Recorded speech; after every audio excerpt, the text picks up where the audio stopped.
নমস্কার and welcome to lakh টাকার লক্ষ্মী লাভ season 2 co-presented by Catch Masale। আমি দারুণ উত্তেজিত কারণ চারজন দারুণ মা লক্ষ্মী আসছেন আজকে। আলাপ করি, গপ্প করি, খেলা শুরু করি।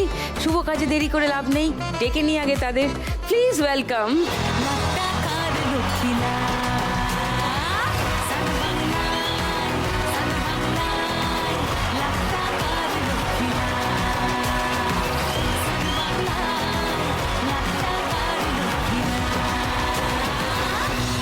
নমস্কার। নমস্কার।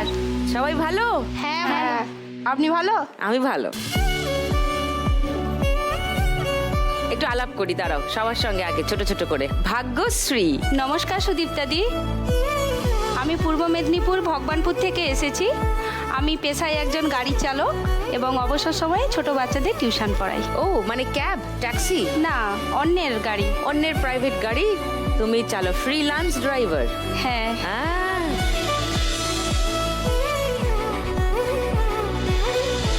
নামে ভাগ্য, জায়গার নামে ভগবান। নাম ভাগ্যশ্রী, কিন্তু নামের মধ্যে কোনো মিল নেই। তোমার গল্প নিশ্চয়ই শুনবো।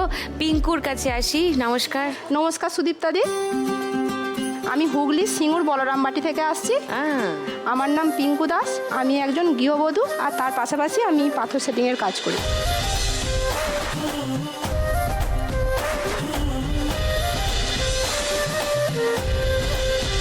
গয়নার যে পাথর সেটিং, সেই কাজ করো? হ্যাঁ, ও মা, এটা আমি কাঁচা কাজটা করি। এবার এটা মেটেল দিয়ে ওই যে ডায়মন্ড সেটিং হয়, সোনার যে সেটিং হয়, রূপোর, ওইগুলো হচ্ছে এই থেকে হয়। আসছি, দেখবো আমি ওগুলো, তারপরে তোমার সঙ্গে আরো গল্প করছি। পুতুল।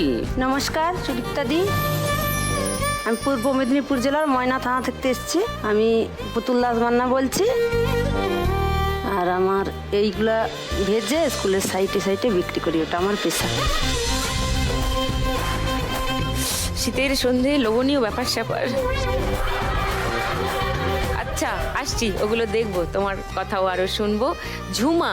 নমস্কার সুদীপ্তাদি, আমি ঝুমা মিস্ত্রি। আমি হাবড়া থেকে এসেছি। আমি একটা গৃহবধূ। গৃহবধূ মানে গৃহের সব কাজ হ্যাঁ, আর তোমারই আমার উপর। একটা স্পেশাল চাইল্ড রয়েছে, অটিস্টিক আমার বাচ্চা। কত বড়? এই 7 ক্লাস। অটিস্টিক বেবিরা কিন্তু খুবই ইন্টেলিজেন্ট হয়। তো হ্যাঁ, একটু হয়, ঠিকঠাক হ্যাঁ, তোমার সাপোর্ট পেলে ও কিন্তু অন্যই কিছু একটা হয়ে যেতে পারে। ওকে, তো চারজনের আরো ডিটেলে গল্প শুনবো আমি। তার আগে শুনি ফার্স্ট রাউন্ডে কোন খেলাটা সব থেকে ভালো লাগে? টাকা ওড়ে দেখো ধরে।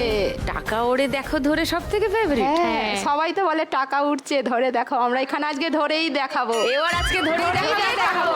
Good good good, heavy spirit আছে আমার আজকের পার্টিসিপেন্টদের। শুরু করে দিই ফার্স্ট রাউন্ডে আজকের খেলা, টাকা ওড়ে টাকা ধরে। এই হলো টাকা ওড়ার মেশিন। 1 মিনিটে যে যতগুলো টাকা ধরতে পারবে, উড়ন্ত টাকা, পড়ন্ত টাকা।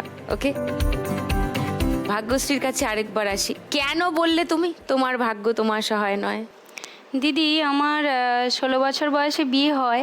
যেই দেখে বিয়ে করেছিলাম, 1 বছর পরেই হাজব্যান্ড মারা যান। 2 মাসের প্রেগনেন্ট আমি। তখনই মারা যান।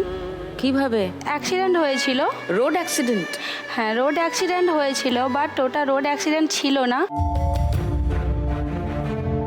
কেন, আমার হাজব্যান্ড যেদিন মানে আমার সঙ্গে কথা বলে যেদিন মানে বাড়ি থেকে বেরিয়ে যায়, ওর এক বন্ধুও ছিল ওর সাথে। তো বেরিয়ে যাওয়ার পর আমাকে ফোন করে, অনুষ্ঠান দেখতে যাচ্ছে বলেই বেরিয়ে গেছিল। তারপর আমাকে রাত্রি 1:55 ফোন করে যে আমি খুব বিপদে পড়ে গেছি, আমি মনে হয় আর বাঁচবো না। আর আমার ছেলে হোক মেয়ে হোক, যেই হোক না কেন, ওকে তুমি মানুষ করবে আর তুমি নষ্ট করবে না।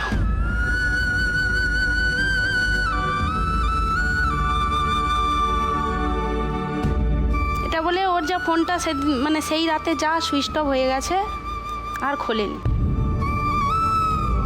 তারপর সেদিন সারা রাত আমি না পারছি বাড়ি থেকে বেরোতে, একা ছিলাম। তারপর কোনো রকম খবর দিই। কাকে খবর দাও? আমার বাবাকে, মাকে।